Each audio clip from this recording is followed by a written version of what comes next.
Salut à tous, Donald Trump est redevenu président des États-Unis en 2025 et évidemment aujourd'hui on va regarder bien quel impact sa politique aura sur la bourse et sur les marchés financiers. Donc aujourd'hui déjà on va se plonger bien sur le contexte économique évidemment et financier en 2025 et surtout ce qui s'est passé en 2023, 2024, ce qu'on a eu. Et évidemment on va regarder bien les politiques économiques annoncées par Trump et puis à la fin de la vidéo on va regarder évidemment les opportunités et stratégies pour nous investisseurs. D'ailleurs, tu peux en profiter pour mettre un petit like à la vidéo, ça permet de soutenir la chaîne et je te remercie grandement. Alors si on regarde, dans un premier temps, un petit retour sur la première présidence de Trump, il faut savoir qu'en fait, entre 2017 et 2020 à peu près, les marchés américains ont connu une croissance quand même assez impressionnante. Je te montre ça juste après en graphique, mais il faut savoir que le S&P 500 a augmenté quand même de plus de 50% en l'espace de sa présidence, et donc à peu près en 4 ans, et porté surtout par une réduction massive des impôts sur les entreprises, et aussi on a une politique qui est pro-business, on le sait avec Trump, et attention quand même, il y a eu aussi des tensions commerciales, notamment on le sait avec la Chine, qui ont créé forcément de la volatilité. Donc en bref, en fait, sa première mandature a été une époque plutôt bénéfique pour les investisseurs, mais forcément pas sans risque, mais ça c'est le cas tout le temps. Alors, si on revient notamment ce qui a été fait en 2017, il y a eu une grande réforme fiscale, puisqu'en fait les impôts sur les sociétés ont été réduits, ils sont passés de 35% à 21%. Ça c'était en 2017. Les entreprises également ont utilisé cette baisse justement pour réaliser des rachats d'actions massifs et aussi augmenter les dividendes. Donc ça crée une énorme euphorie boursière forcément, avec une progression de plus de 50% du S&P 500 durant son mandat. Deuxième autre point, sur sa première présidence, ça a été forcément une guerre commerciale avec la Chine, puisque Trump a imposé en fait des tarifs douaniers sur des centaines de milliards de dollars de biens chinois.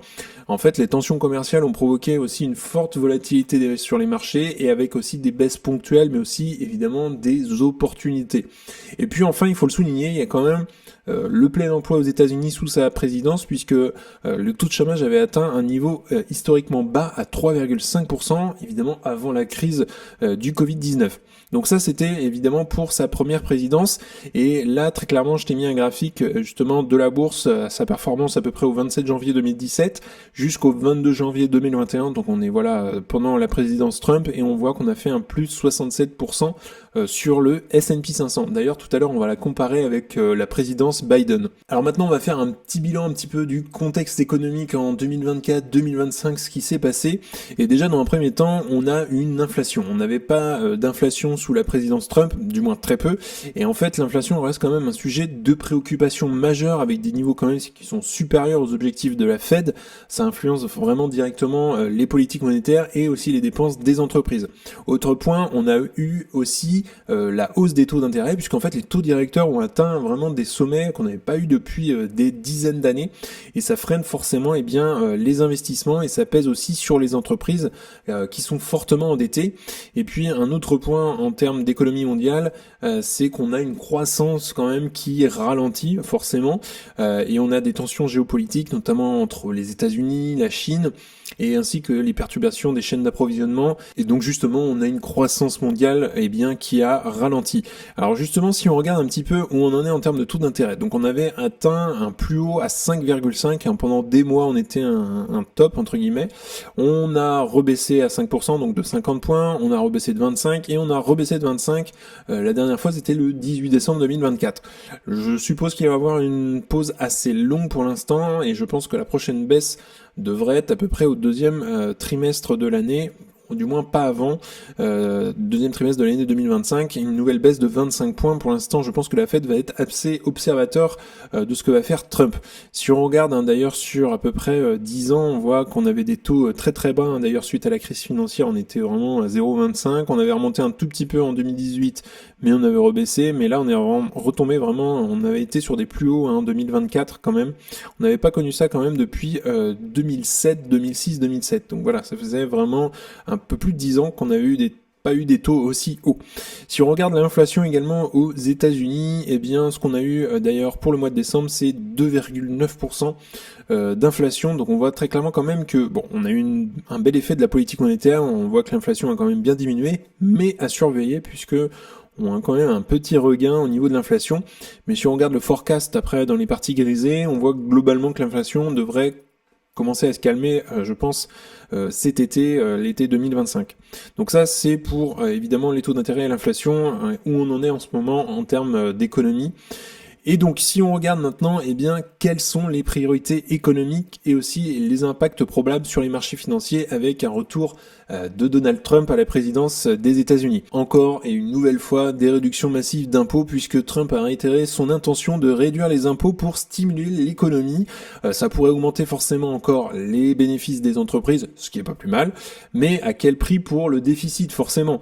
Et donc, par exemple, les entreprises du S&P 500 ont vu une hausse de leurs profits nets après les réformes fiscales d'ailleurs qu'on a eues en 2017. Donc les mêmes effets pourraient se reproduire et forcément si Trump décide encore bien de réduire les impôts aux États-Unis. Deuxième autre point de sa politique économique annoncée, c'est un retour forcément sur les dérégulations puisque Trump vise à favoriser les secteurs plutôt énergétiques et financiers en assouplissant les régulations.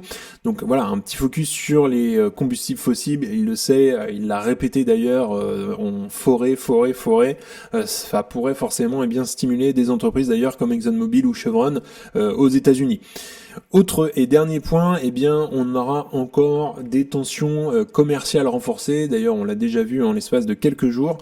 Les relations avec la Chine seront probablement d'ailleurs un peu plus conflictuelles. Ça augmentera forcément la volatilité pour les secteurs technologiques et aussi manufacturiers. Par exemple, en 2018, en fait, les guerres commerciales avaient entraîné d'ailleurs une correction importante sur le Nasdaq. À peu près en fin de l'année 2018, on avait une belle correction sur les marchés. Donc forcément, ces politiques pourraient stimuler certains secteurs, mais elles comportent aussi des risques. Donc un déficit budgétaire croissant pourrait mettre sous pression les obligations américaines et donc augmentant les taux d'intérêt à long terme. Forcément, il y a un impact là-dessus. Donc maintenant, si on regarde la performance, sous deux présidences, donc Trump et Biden. Donc sous sa première présidence, Trump sur le S&P 500 donc a fait plus 67% en 4 ans. Et si on regarde sous la présidence Trump, donc de 2021 à janvier 2025, le S&P 500 a fait un plus 58%, donc on a quand même 10% de différence, donc à l'avantage de Trump, donc on a eu vraiment une meilleure performance sous la présidence Trump. Si on regarde maintenant, pour le Nasdaq, donc sous la présidence Trump, le Nasdaq a fait quand même plus 163%, c'est absolument énorme, et sous la présidence Biden, pour le coup là c'est vraiment très mauvais, plus 62% à peu près équivalent au S&P 500, donc le Nasdaq a été moins performant d'ailleurs que sous la présidence Trump. Donc là pour le coup le point est donné à Trump. Et là on voit très clairement que le marché des actions a beaucoup mieux performé sous la présidence Trump, donc on verra évidemment, on fera le bilan dans 4 ans, ce que ça a donné sur le marché des actions sous la deuxième présidence Trump. Alors si on regarde maintenant quelles sont les opportunités et les stratégies pour nous investisseurs maintenant avec une présidence Trump, peut-être quels sont les secteurs à favoriser. Déjà il y a des secteurs assez favoris quand même dans la politique de Trump, c'est les énergies fossiles, les entreprises d'ailleurs comme je l'ai dit tout à l'heure, mais ExxonMobil, Chevron ou encore des ETF plutôt énergétiques pourraient surperformer peut-être. Évidemment il y a le secteur de la défense puisque l'augmentation prévue des dépenses militaires pourrait bénéficier notamment à certaines entreprises, notamment comme Lockheed Martin. Et puis autre et dernier secteur, c'est tout ce qui est infrastructure, puisqu'un plan de rénovation massive des infrastructures pourrait profiter aux entreprises de construction et aussi de matériaux. Donc si on regarde maintenant ce petit graphique de performance en fonction des différents secteurs, avec d'ailleurs en bleu donc une politique plutôt protectionniste et en vert une politique non protectionniste. Donc pour faire très simple, on va dire en bleu ça va être Donald Trump et en vert on va dire que c'est plutôt une politique Biden. Et donc on voit très clairement qu'il y a certains secteurs qui marchent beaucoup mieux avec la politique Trump, mais on l'a dit avant, d'ailleurs l'énergie c'est très flagrant. La technologie a tendance à moins bien performer d'ailleurs avec une politique plutôt protectionniste. Donc voilà. Et puis si on regarde aussi en termes d'exportation, on le voit clairement que une politique protectionniste, forcément, on est même en négatif. Donc là, ça joue moins, mais d'ailleurs Trump avait annoncé des droits de douane. Donc voilà, forcément, ça va jouer là-dessus sur les exportations mondiales. Alors, deuxième autre point, forcément, eh bien, ça va être la volatilité. Il faut savoir en profiter puisque les tensions géopolitiques créeront forcément des corrections à court terme. Je l'ai déjà dit dans des vidéos, mais je pense qu'il y aura un peu plus de volatilité en 2025 qu'en 2024. Et donc, forcément, eh bien, les investisseurs pourraient forcément acheter des actions de qualité à prix réduit. Donc, forcément, c'est une aubaine. Notamment, d'ailleurs, peut-être dans les secteurs technologiques et manufacturiers. Si on regarde la technologie, d'un côté, moins de régulation, ça pourrait être positif, mais les tensions commerciales pourrait forcément nuire aux entreprises qui ont une forte exposition internationale. Par exemple, en fait, des opportunités similaires étaient apparues d'ailleurs en 2018 lors des guerres commerciales. Je l'ai dit tout à l'heure, mais le Nasdaq avait pas mal corrigé en fin d'année 2018. Troisième point, forcément la diversification, peut-être à l'international, ça pourrait être une de tes stratégies, peut-être de réduire ton exposition au dollar en investissant peut-être dans des ETF émergents ou peut-être plus européens. Ça permet aussi de se protéger contre la hausse forcément des taux américains et aussi les potentielles fluctuations du dollar. Et puis je dirais c'est un des points le plus importants, c'est aussi de conserver une vision long terme, puisque les marchés ont toujours surmonté les cycles politiques, et surtout soyez patient et disciplinés, respectez votre stratégie, c'est vraiment très très important. Donc pour faire une petite conclusion, forcément, eh bien, les politiques protectionnistes pourraient affaiblir certaines entreprises exportatrices, notamment peut-être les secteurs technologiques, et aussi un déficit public croissant pourrait aussi éroder bien la confiance des investisseurs internationaux. Donc voilà. Il y a du positif et du moins bon. Alors pour conclure, eh bien, le retour de Donald Trump à la présidence, et notamment en 2025, eh bien, pourrait redéfinir le paysage économique et financier. On pourrait avoir forcément des opportunités de croissance sectorielle et aussi des risques bien géopolitiques. Donc on devra rester, je pense, assez vigilant et aussi avoir des stratégies et surtout penser long terme. Il ne faut pas oublier que Donald Trump, dans 4 ans, il n'est plus président. Donc voilà.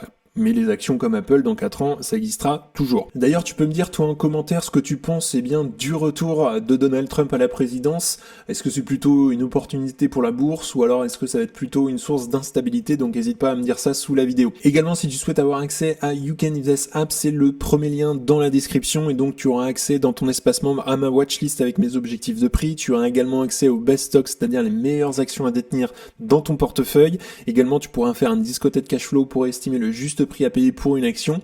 Tu auras accès à une communauté privée d'investisseurs, et le gros plus, ce sont les appels vidéo illimités avec moi-même pour t'accompagner bien dans ta stratégie, faire grossir ton patrimoine, analyser des actions, ton portefeuille et par les bourses de manière générale. Donc si tu souhaites me rejoindre, c'est le premier lien en description. En tout cas, on en a fini pour aujourd'hui. N'hésite pas à liker la vidéo, à t'abonner, ça fera grandir la communauté et puis ça me soutient. Si tu souhaites regarder une autre vidéo, tu peux cliquer juste ici. En tout cas, je te souhaite une excellente journée et à bientôt pour une prochaine vidéo. Salut!